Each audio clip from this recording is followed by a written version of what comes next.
Buenos días amigos, hoy martes 25 de septiembre de este año 2018.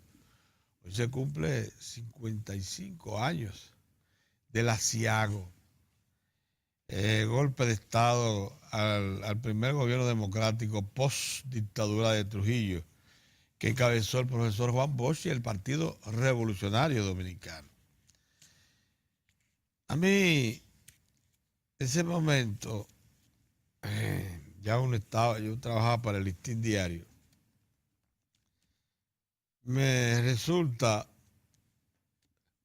siempre sorprendente porque uno creía que como iban las cosas y a pesar de las dificultades, los grupos que habían sustentado posiciones de privilegio en tiempos de la dictadura de Trujillo y que habían sido preservados, la mayoría, los bandos militares, los grupos económicos, todo el que estaba en posición de privilegio, lo siguió sustentando y los sobrevivientes del tiranicidio pasaron a ocupar puestos muy destacados, muy relevantes en la sociedad dominicana.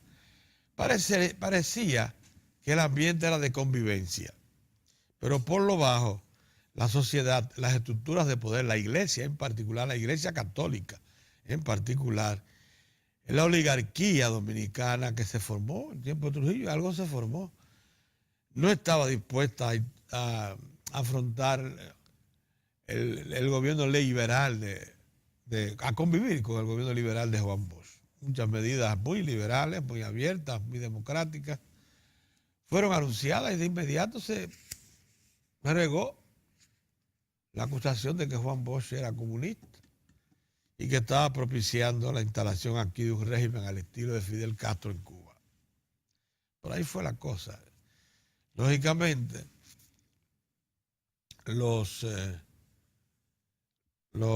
órganos de decisión de la región, particularmente los asentados en Washington, que han considerado siempre América Latina el traspatio de Estados Unidos, se movilizaron y la verdad es que no ofrecieron resistencia a la decisión tomada por organismos militares asociados por una parte de la Iglesia Católica, la dirección de la Iglesia Católica y cabezas de familias oligárquicas que querían ser los herederos directos de Trujillo y repartirse también a discreción muchos de los bienes que dejó. Por ahí vino la cosa y lo que hemos pasado entonces ha sido terrible. Pudo haberse iniciado una democracia, aunque con esas debilidades iniciales, hasta que la oligarquía se estableciera, pero no se hizo, y la historia es bien conocida hasta hoy. Lo que me sorprende es que no se recuerde. Estaba buscando los periódicos y no hay referencia en primera plana. Me faltó por chequear el periódico Hoy. No hay referencia en primera plana a este evento aciago, sin duda difícil para los dominicanos, que nos trajo pruebas terribles. Años de pérdida de mucha sangre, de mucha juventud dominicana. Bueno, hoy quería decirles que una noticia que nos satisface mucho es que los transportistas de Fenatrado, la organización que agrupa a los camioneros del país, decidieron postergar su llamado a huelga, que era hoy, en una reunión que se tuvieron con representantes del gobierno en el Palacio Nacional ayer, encabezado por el lado del gobierno por Gustavo Montalvo, el ministro de la Presidencia. Y lo que se acordó ahí al final fue que se le va a buscar una salida al problema del incremento de los precios de los derivados del petróleo. Las gasolinas, los gasoil, hay más de uno, el gas propano y el GLP. Entonces, esos productos, además de la gasolina de avión, que son los derivados del petróleo, acuérdense que nosotros consumimos el equivalente a unos 150 millones de barriles al año de esos productos, de los cuales solo 33.000 son procesados en nuestra refinería, agregándole valor a la compra de ese petróleo crudo. Y ahí pudiera obtenerse algún grado de economía. Pero el resto, digamos que esos 33.000 barriles es el 15 al 20% del total. El resto hay que salirlo a buscar ya procesado a los mercados cercanos. Costa este de los Estados Unidos, Curazao, que tiene una gran refinería, quizás, bueno, la costa sudamericana, Venezuela, Colombia. Ya Venezuela no puede, todos los derivados de petróleo que produce lo consume y está importando Venezuela, el país con las mayores reservas petrolíferas del mundo y gasíferas. Bueno, pero sí se está trayendo hasta de Colombia y en ocasiones se compra barcos cargados de derivados que vienen del Medio Oriente. Se han hecho muchas negociaciones de ese tipo. Pero regularmente es de la costa este de Estados Unidos. También se traía antes de México, que afronta problemas para el suministro local de su mercado de derivados de petróleo. También se quedó corta por problemas en su industria petrolífera. Bueno, en resumen, nosotros en el plano particular como reportero, que ha estado ligado por mucho tiempo a la economía, siempre estuvimos de acuerdo de los tiempos de Balaguer, que fue el que creó la iniciativa de crear una fórmula que se aplicara al petróleo y sus derivados para fijar los precios de consumo interno. Esa fórmula está dominada por un criterio básico, el de que aquí no se produce petróleo y por tanto tenemos que tener una forma de gravar, penalizar el consumo. Por eso entonces se crea la figura de un porcentaje de ese precio, es un impuesto al consumo para pagar la deuda externa. Y se especializó a sí mismo en la ley. Ese impuesto es para pagar la deuda externa y se especializa en el Ministerio de Hacienda de inmediato para pagar la deuda externa. Los otros componentes de la fórmula para establecer los precios de los derivados tienen que ver con otras variables, como el valor del petróleo crudo de la zona y costos también de proceso, etcétera.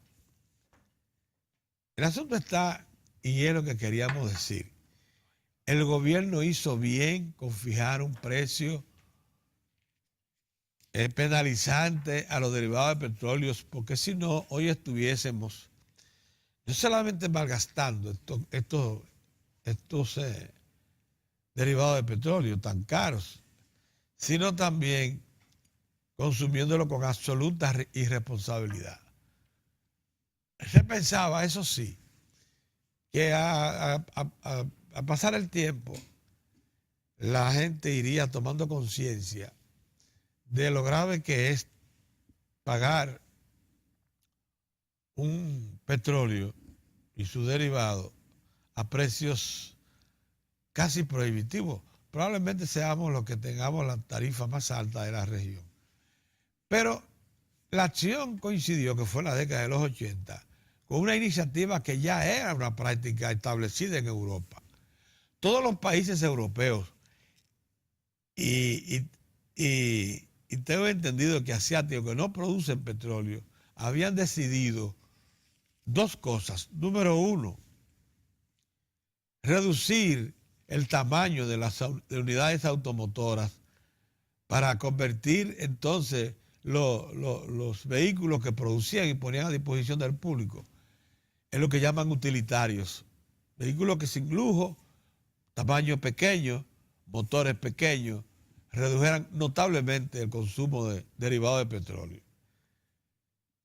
Y al mismo tiempo penalizar de tal manera el precio para que la gente sintiera en la cartera, en su presupuesto, lo que significaba comprar derivados de petróleo y usarlo, o sea, para que lo usara económico, con criterio económico, con racionalidad.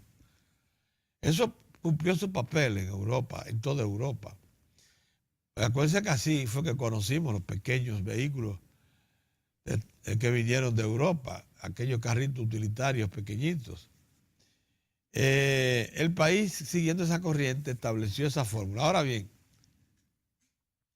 en esos países se cuidan mucho de tomar acciones de ese tipo y también practicar con el ejemplo. Los estados en esos países no usan flotas de jipeta como la usa aquí el estado. Flotas. Y la buscan de la más grande, la Tahoe.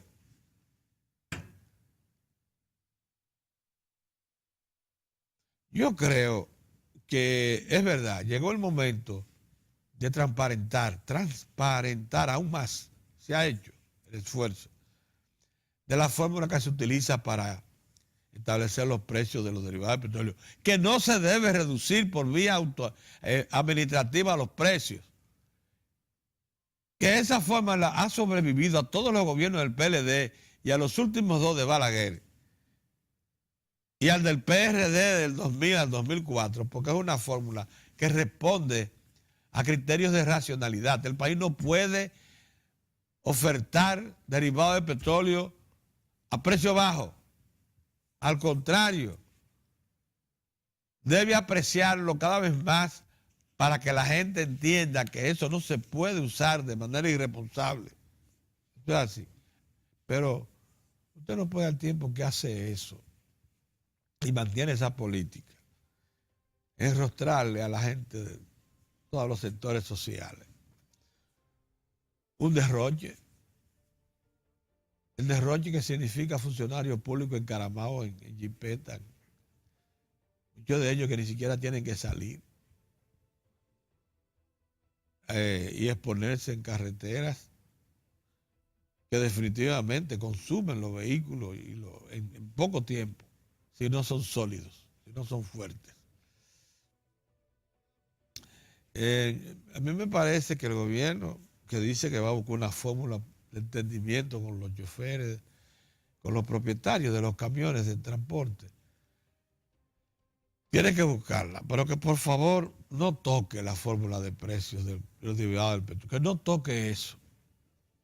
Que esa es la única manera que tenemos para disuadir el consumo irresponsable de derivados de petróleo. La única forma.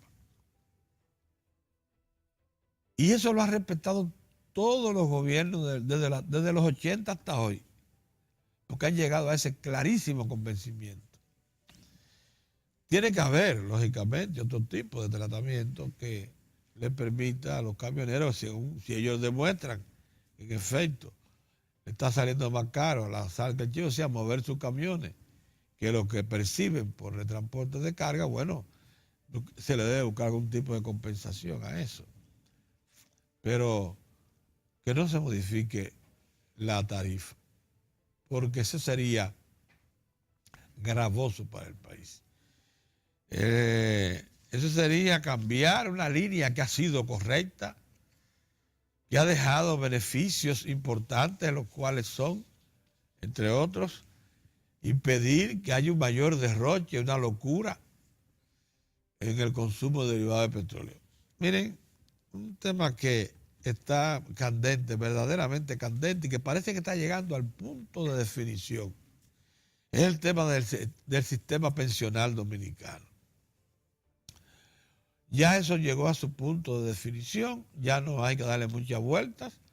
La propia estructura que maneja los fondos de pensiones ha dicho que sí, que ciertamente hay que modificar eso, que no hay garantía de que a las 360 cuotas que aporte el trabajador o empleado reciba una pensión digna, Ya se está hablando de un 33% máximo del salario, del último salario. Entonces, incluso la administradora de los fondos de pensión, de la entidad que representa, ha dicho que ellos están dispuestos a sacrificar la comisión que reciben de 5% del volumen total que capta la tesorería de las pensiones. Pero que sugieren elevar por etapas el porcentaje que aportan los trabajadores y empleados y al mismo tiempo elevar la edad de retiro de 60 a 65 años. Hoy hay un trabajo interesantísimo de Andy Dawarre, que incluso hace ya un trabajo que parece que es el fruto de un análisis actuarial muy concreto, en el que proyecta el nivel de lo que llaman el reparto, el momento del retiro, ya, la pensión. Y en ese trabajo, Andy anda más o menos por el camino de la Asociación de Fondos de Pensiones, porque dice que se eleve a 65 años, que el porcentaje de aporte de los trabajadores obligatorio, la retención de salario, que por cierto, el aporte un 30% el empleador, y un 70% el empleador y un 30% el trabajador o empleado. Eso se eleve de 8, que es realmente 8. El 975, pero ocurre que de ahí hay un 1% que es para salud. Y hay dos fracciones más que se aplican para otros costos de la seguridad social. Lo que realmente va a parar al fondo de pensiones es el 8% del total de la cápita. Dice Andy que eso debe elevarse a un 12%. Y que si se eleva a un 12% y se eleva también la edad de retiro a 65, que serían más de 400 cuotas que habría que acumular para poder aplicar para una pensión. Yo quisiera saber si será con un bastón que se va a llegar a esas 460, 400, porque una cosa es terrible lo que se está planteando. Y que se preserven los fondos de pensiones. Lógicamente hay posiciones extremas que sugieren la desaparición de los fondos de pensiones. Andy la rechaza plenamente, y muchos otros sectores, porque después de todo, el sistema actual le ha permitido al país crear un ahorro importante, que dice la señora Kirsi Jaques, que es la directora ejecutiva de la Asociación de Fondos de Pensiones, que suma ya 450.000 millones de pesos, esa es la verdad, lo real, y que eso mejor administrado, mejor invertido, Andy lo sugiere también. Andy sugiere que se lleve, oye esto, Boza, que se lleve se le permite al país invertir en fondos de pensiones y en inversiones tales como la de la alta tecnología en Estados Unidos. Y yo pienso, pero ¿será verdad que Andy cree que aquí hay un mercado de valores? Es real. Que maneje bien esas cuestiones. Buena parte de los problemas que enfrenta el Fondo de Pensión de Chile es precisamente por eso, que con toda la acumulación de conocimientos, factores de la experiencia de la economía y la sociedad chilena, cuando salieron a los mercados internacionales, las inversiones que hicieron fueron de tal magnitud que lo llevaron a perder con la crisis aquella hipotecaria y financiera. ¿Ustedes se acuerdan de los años 2007, 2008? Perdieron más de 15.000 millones de dólares de inversión, de fondos de pensiones. Un momentito. Yo creo sí que hay que reducir los beneficios que obtienen los fondos de pensiones, el 5% ese de comisión por administración, el 30% que se les da y que por ganancias, Todo eso hay que llevarlo a un punto razonable. Es que hay que elevar la cápita de un 8 a un 12%, que se sugiere que sea 1% anual hasta completar 12%. Pero de ninguna manera elevar la edad de retiro. Este país nunca ha conocido una pensión, nunca, que no fuera la chilata esa de los 3.000 que daba el Instituto Dominicano de Seguros Sociales a los trabajadores de salario mínimo. Entonces, la vamos a alargar más la cosa. En un país donde el empleo no es seguro, donde para usted reunir 460 pagos de seguro, tendría usted que no 65, en los años 70, porque no lo va a conseguir con esa regularidad. Yo creo, buenos días, don Mozart. Buenos días. Buenos días, don Héctor. Buen día, don Pedro. Que llegó, sí, eso está clarito. Llegó la hora de los hornos.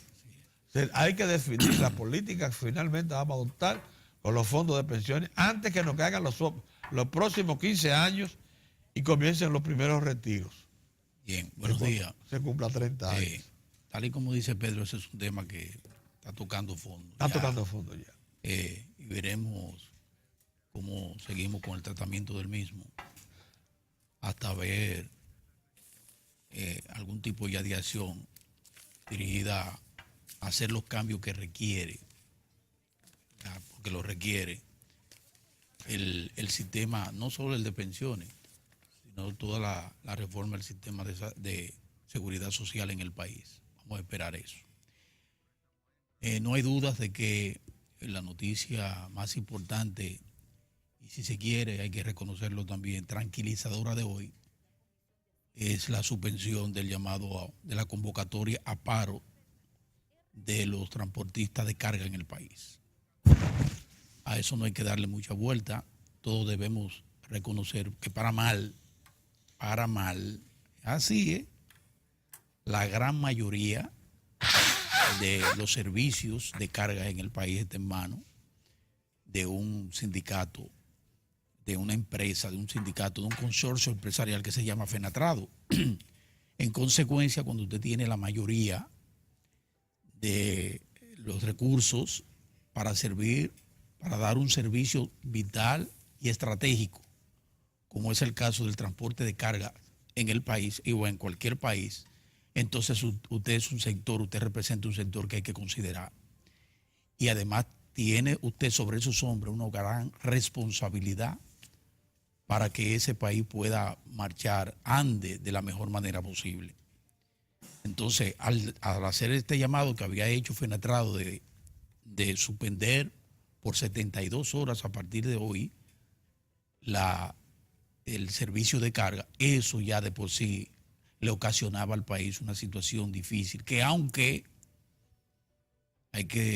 hemos avanzado hasta el punto que se ha roto con el monopolio, porque mediante sentencias ratificadas ya al más alto nivel por el Tribunal Constitucional, por la Suprema, aunque el asunto de romper con el monopolio y de darle acceso sin mayores problemas a los sectores que quieran o puedan, tengan a su disposición sus propias flotillas de carga, aún así, Fenatrado tiene más del 70-80% de la carga que se mueve en todo el país.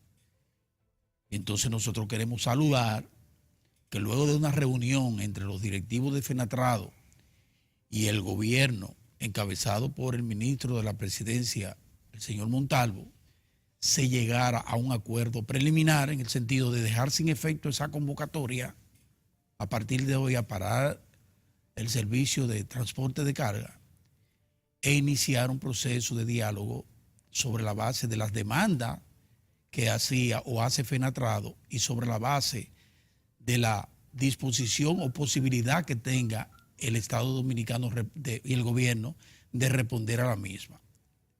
Se crearon comisiones de ambas partes y van a discutir semanalmente, y la próxima ocasión será el próximo martes, Dios mediante, cuáles son esos elementos ya concretos en el plano de unificar criterios y evitarle al país una situación como la que se avecinaba.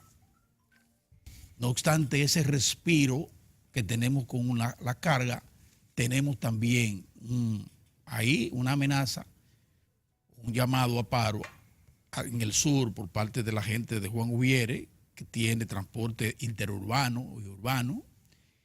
Y el próximo jueves tenemos también otro llamado a huelga por parte de la otra entidad que tiene una gran parte del servicio de transporte público de pasajeros, urbanos con los carritos e interurbanos con los minibuses y autobuses, que es el de Conatra del señor Pérez. Entonces fíjense ustedes que salimos de esta primera amenaza de ensombrecer el panorama y de ponerle las cosas difíciles a la población y al sector productivo y a la economía. Y entonces todavía tenemos ahí ver qué podemos hacer para evitarle al país esos dos llamados a paro o a huelga, o en el sentido, si se hacen, que se hagan siempre conforme a lo que ha establecido en la Constitución y en las leyes. Primero, derecho a la protesta, que la tenemos todo, pero segundo, el deber, la obligación de mantener el respeto al derecho de los demás, al libre tránsito, a la libre empresa, a la libre circulación, ¿verdad? A no interrumpir y a no agredir a quienes decidan salir a dar el servicio, todo ese tipo de cosas. Pero yo quiero, ese que es un tema de esta semana, agregarle unos elementos, unas puntualizaciones para que la gente entienda el por qué esos llamados tenían un alto componente de ilegitimidad y por qué el gobierno, el sector productivo tenían derecho y tenían causas y tenían elementos para decir que esos paros no tenían justificación. ¿Ustedes saben qué pasa?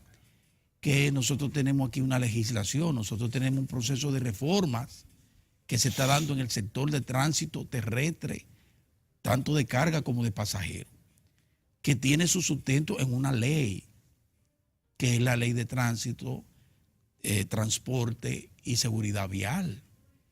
Tenemos un organismo que es el rector de ese sector, que es el Intran, que es la única entidad que a la que esa ley le confiere hacer los cambios en materia de ruta, de servicio y cambios en tarifa. O sea, nadie más puede hacer eso. Y sin embargo, muchas de esas empresas ya comenzaron y aumentaron el salario en forma unilateral, colocándose de espaldas y violentando la ley. Eso hay que decirlo. Ya ese componente le quitaba legitimidad al derecho que tienen a la protesta, ese elemento. Segundo elemento que yo creo que es importante, lo que le citaba en el caso del transporte de carga, es el asunto de que había una amenaza abierta o velada de interrumpir prácticamente los puertos, los despachos y eso. Porque cuando usted paraliza el transporte de carga, pero lo paraliza en las vías, sí, por ejemplo, sí, usted de alguna manera está violentando, está tratando de imponer su condición de más fuerte, de monopolio. Y eso está ya ratificado, lo que está en la Constitución ratificado, claro, por las altas cortes, que es una actividad que no puede estar presente en el país.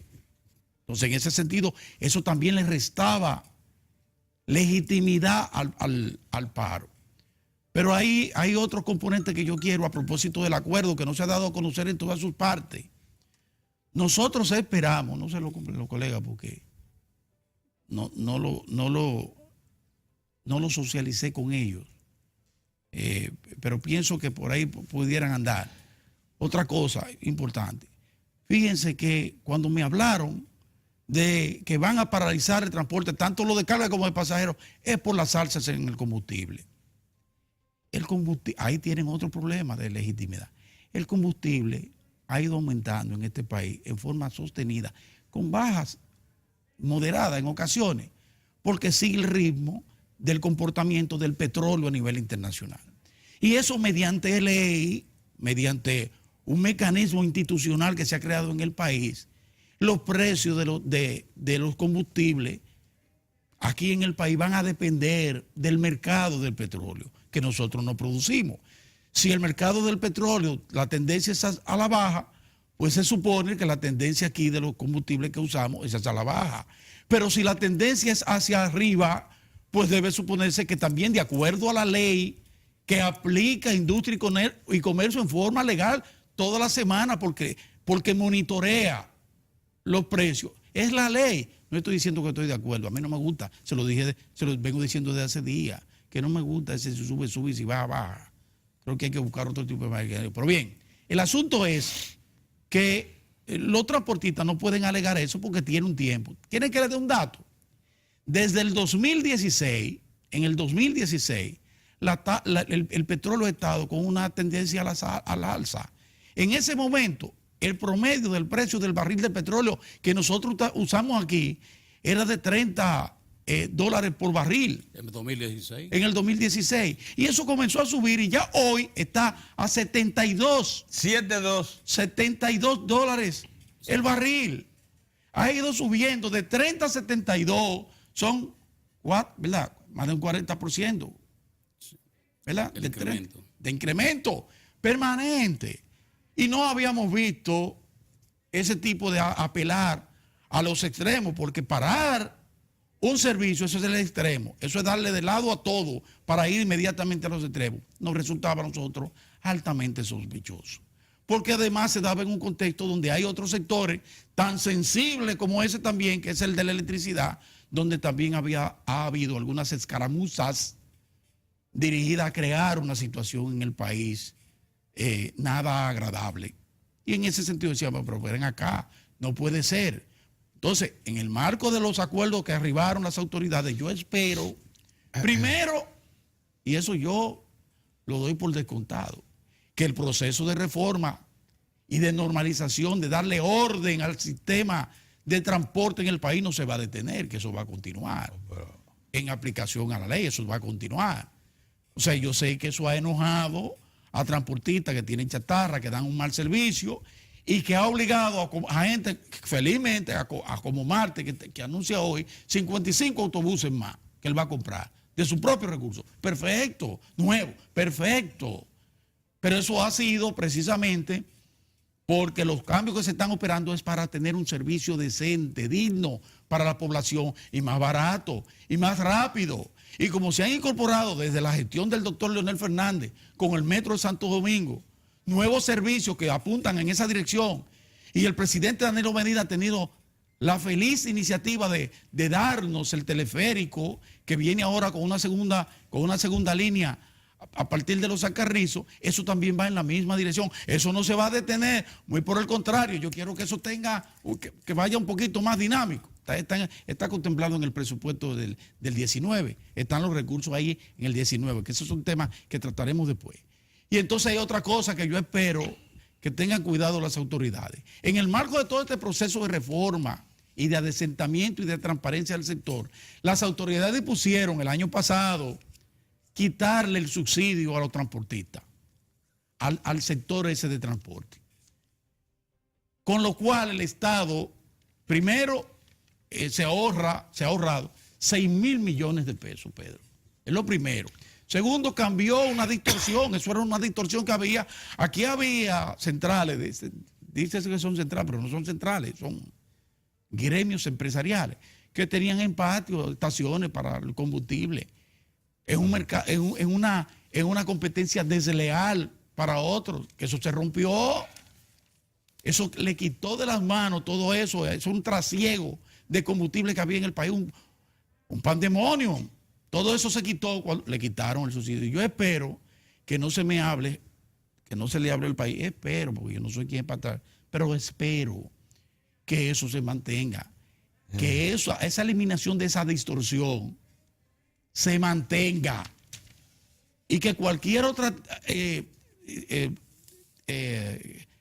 acuerdo de esos que se anunciaron que se van a llegar para paliar quizás el efecto que ha tenido y debe tener un proceso de reforma. Eso tiene sus efectos, siempre va a lastimar a algún sector, a favor siempre del gran colectivo, de la colectividad nacional. Yo espero que sea siempre en el marco de la ley. Cualquier cambio para lo de los combustibles tiene que ser sobre la base de cambio en la legislación ya existente. Y eso solo lo puede hacer el Congreso Nacional. Así que espero eso. Y por otro lado, saludar ya para pasar a don Héctor Tineo Nolasco, que felizmente está aquí con nosotros. Y hoy es una fecha muy importante, ¿verdad? También Tineo va a hablar sobre eso. Saludar la participación del presidente Danilo Medina en la Asamblea de la Nación, la 73. La 73ª, la Asamblea 73, como dice la gente. La 73. La 73 Asamblea. Yo digo 73, Sí. porque se me dificulta. Es mejor así. Sí. Oíste, 73. 73 Sí, periodo de tercera. sesiones Ahí en la de ONU. 73, pero es la primera vez después que la República Dominicana tiene un asiento. El Consejo Permanente. Consejo Permanente de Seguridad, primera vez. Ahí, Es de lo que es rotante, pero no es entonces permanente, pero está allá adentro. Él va a disertar precisamente esta tarde. Me parece que está pautado para las 4 de la tarde. Hay que precisar eso. Va a estar en los digitales. Ustedes van a poder escuchar la comparecencia del presidente Danilo Medina. Ayer tuvo una participación con el presidente Donald Trump y otros presidentes que participan con el tema de la droga, que es un flagelo terrible. Yo no hablo de eso, le tengo miedo, pero de eso, hablaron de eso. Y pienso que vamos en buen camino. Hay que escuchar con mucha atención los planteamientos que hará el presidente de la República en un momento tan especial Así como es el día de hoy. Buenos días, don. Buen día, don Pedro. 25 Mira, de septiembre. Ustedes don han Pedro. hablado de la 25 de reunión. septiembre, Sí, pero don Pedro. quisiera agregar Por eso una nota al comentario de ustedes, el comentario que ustedes hicieron con los transportistas. Yo quiero resaltar, Mozart y don Pedro, un elemento que salió en esa reunión. En el comentario ustedes han referido cómo, ustedes recuerdan que esto fue al sistema ordinario de justicia, se produjo un fallo, luego la otra parte, en este caso los empresarios de transporte recurrieron y presentaron un recurso en el Tribunal Constitucional. El Tribunal Constitucional, ¿qué hizo? El monopolio no está conforme, no está en armonía con la Constitución Dominicana.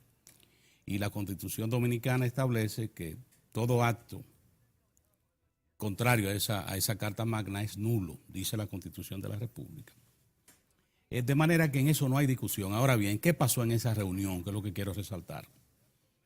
Se mostró de nuevo el gobierno muy amplio, abierto, escuchar a todas las partes como le corresponde por su responsabilidad del que dirige el Estado.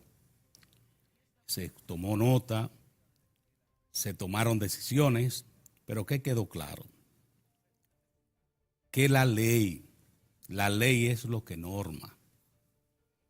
Que en la República Dominicana todos los actos hay que hacerlo conforme a la ley y que todas las partes involucradas en este tema tienen que tener eso de entrada claro.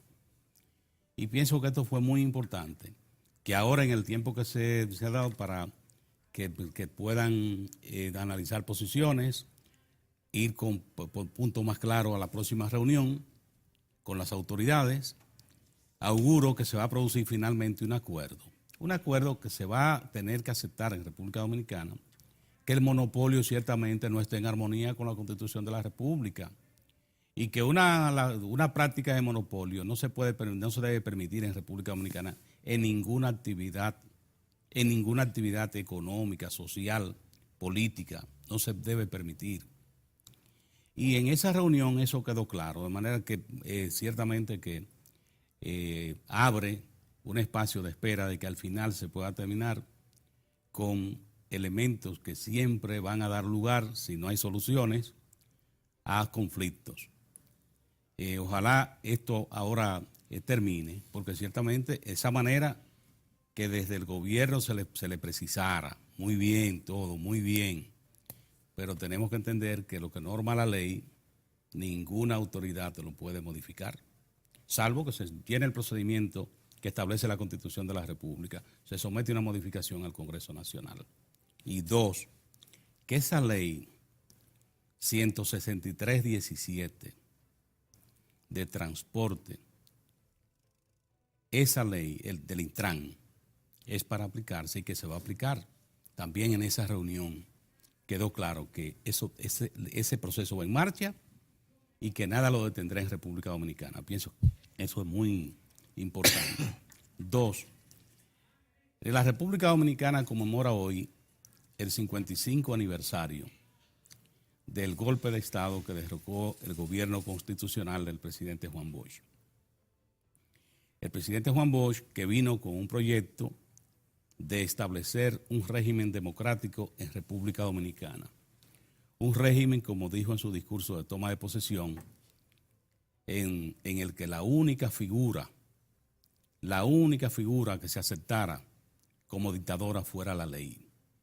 Que en la República Dominicana todos dominicanos y extranjeros que residan en el territorio nacional o que realicen actividades en el territorio nacional se tienen que someter a la ley. Eso dijo el presidente Juan Bosch de entrada. La única dictadura en República Dominicana será la ley. Ese era su sueño. Juan Bosch tenía también el propósito, que lo enunció en ese discurso, afrontar el problema de la educación en República Dominicana. La mayoría de la población dominicana era excluida del sistema de educación porque no tenía el número de aulas para cubrir a esa población. De ahí que el gran disfrute de las aulas era urbano. Las zonas rurales dominicanas tenían escasas escuelas y Juan Bosch, ese era un punto que lo tenía en su agenda, porque él decía que un pueblo educado y un pueblo con salud, ese era un pueblo con el que se podía contar. Y de ahí que en su proyecto de gobierno figura la educación y figura la salud como puntos de mucha importancia en lo que era su proyecto de gobierno. De igual modo, Juan Bosch tenía el propósito de que en la República Dominicana las instituciones funcionaran. De ahí los conflictos que hubo de afrontar desde el inicio, porque sencillamente había gente que no se quería someter a la ley. El mismo proyecto golpista le indica a usted el desprecio por la ley, porque fíjese que eso comenzó desde que Juan Bosch aparece como candidato presidencial y que rápidamente se ve que es un fenómeno político que cautivó al pueblo dominicano. Y oigan de qué manera, no teníamos periódicos en número, aquí nosotros teníamos en ese momento el periódico El Caribe. Listín Diario no había reabierto todavía. Y La Nación. Y La Nación. Esos eran los periódicos. ¿Y los dos eran del Estado? Del Estado. Esos eran los periódicos. Y no teníamos los noticiarios de radio que conocimos de tiempos después. Eso no existía.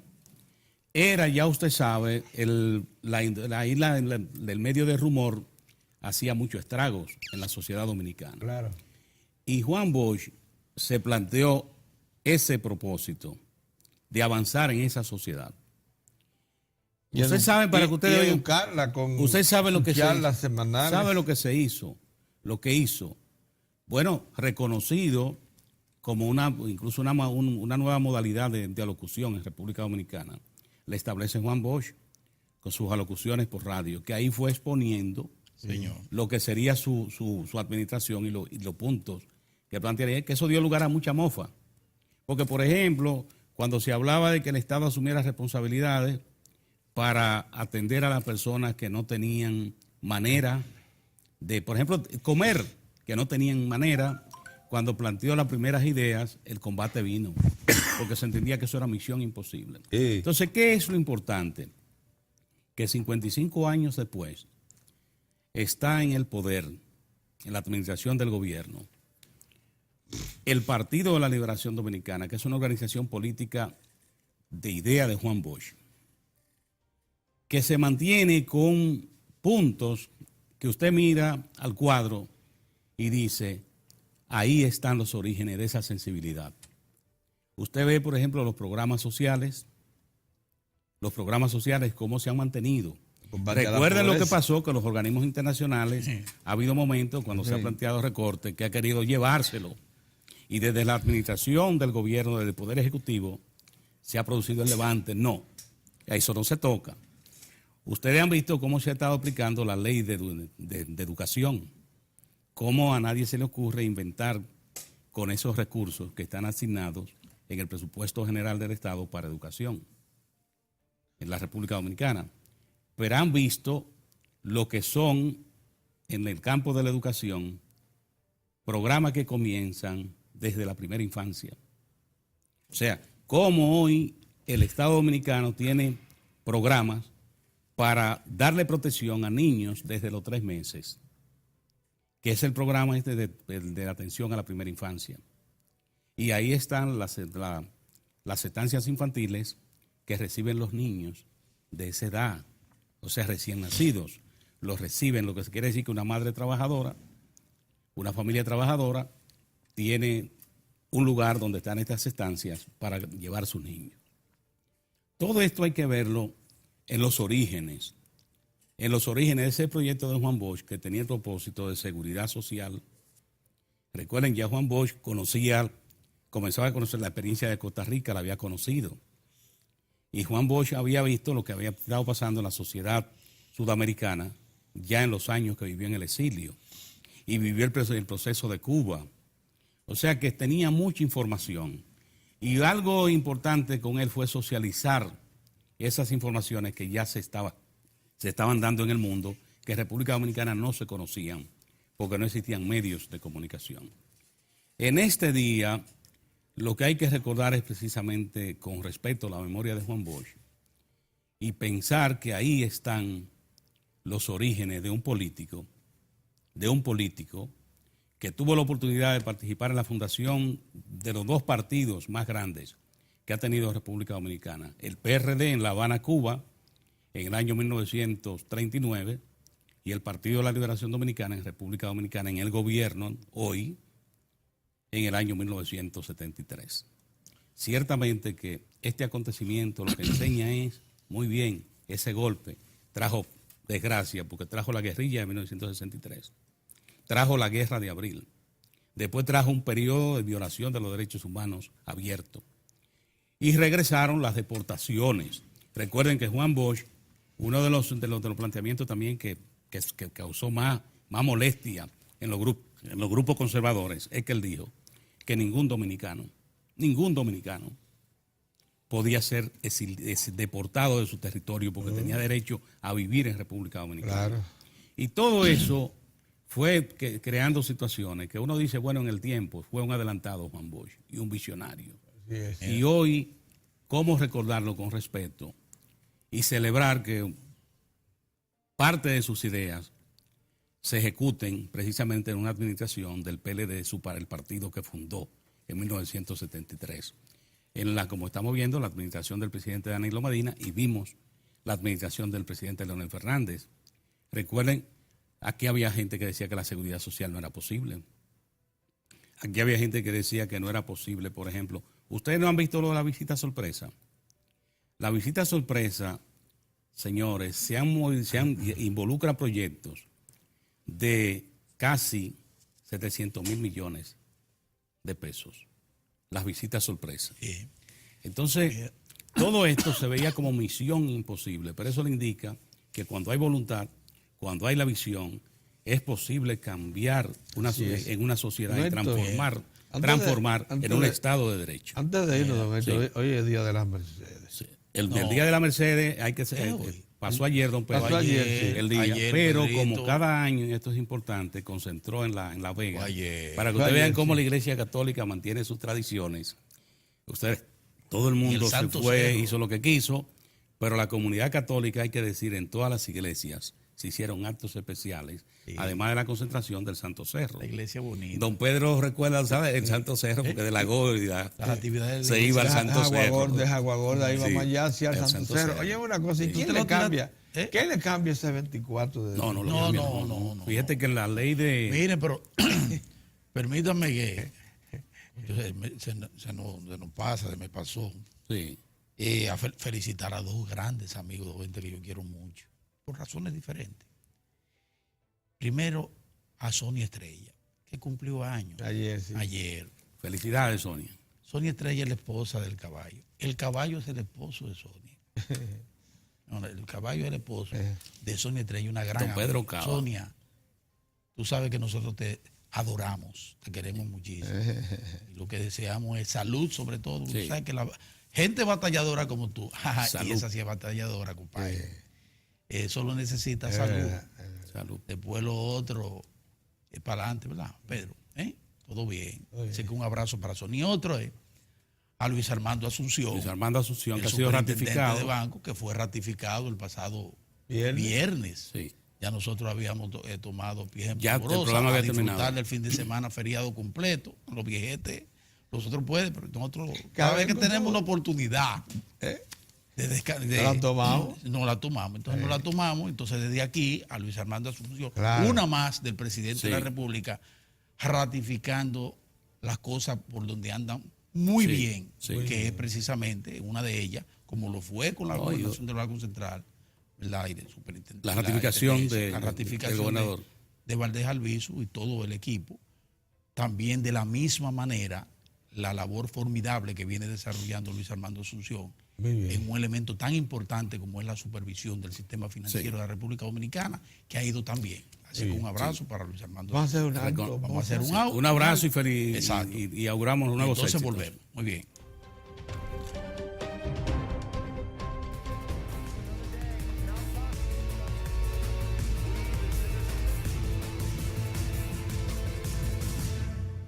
Bienvenidos sean todos ustedes a su programa Diario de Cuatro. Cuando se habla de sucesos trascendentales ocurridos en cualquier parte del mundo, nosotros aquí te las presentamos en las internacionales.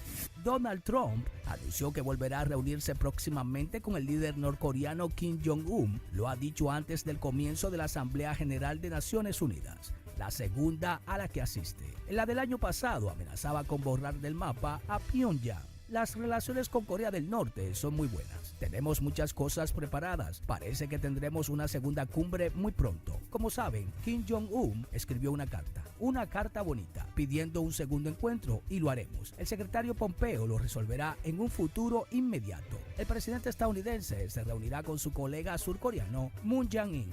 Unos 130 jefes de Estado y de Gobierno asisten a la cita en la sede central de la ONU en Nueva York. En una primera reunión han acordado desarrollar planes nacionales antidroga. En este sentido, Trump elogió las acciones valientes de su homólogo colombiano Iván Duque. Fija el plazo en 2 meses. La Unión Europea ha concedido al Ejecutivo británico un par de meses para recuperar 2.700 millones de euros en derechos de aduana perdidos o arriesgarse a tener que hacer frente al principal Tribunal de Justicia de la Unión Europea después de que Londres ignorara presuntamente una estafa de importadores chinos. El Colegio de Comisarios Europeos envió una opinión razonada al Reino Unido debido a que no puso los aranceles aduaneros a disposición del presupuesto de la Unión Europea, como lo exige la ley de la Unión Europea, declara Mina Andreeva, portavoz de la Comisión Europea. El organismo cree que a pesar de haber sido informadas de los riesgos de fraude, las autoridades británicas no tomaron medidas efectivas para prevenir la estafa llevada a cabo por importadores chinos de textiles y calzado, fracaso que tuvo un impacto negativo en el presupuesto de la Unión Europea. Un tren de carga de la empresa Union Pacific se descarriló el domingo en las inmediaciones de la localidad de Alton, en el estado de Iowa, y algunos vagones cayeron en el río Floyd. El descarrilamiento se produjo tras el derrumbamiento de una parte de un puente ferroviario. El tren transportaba aceite de soya y arena desde Mankato, estado de Minnesota, en North Platte, estado de Nebraska, y en las imágenes difundidas en redes sociales se puede ver los restos del puente, así como 20 vagones amontonados en medio del agua. El accidente no dejó personas heridas, ni tampoco se produjo una fuga de algún material peligroso, aseguraron las autoridades. Para Diario de Cuatro, las internacionales, Giovanni Ramírez. Ahora nos vamos a una pausa y luego continuamos con más de Diario de Cuatro.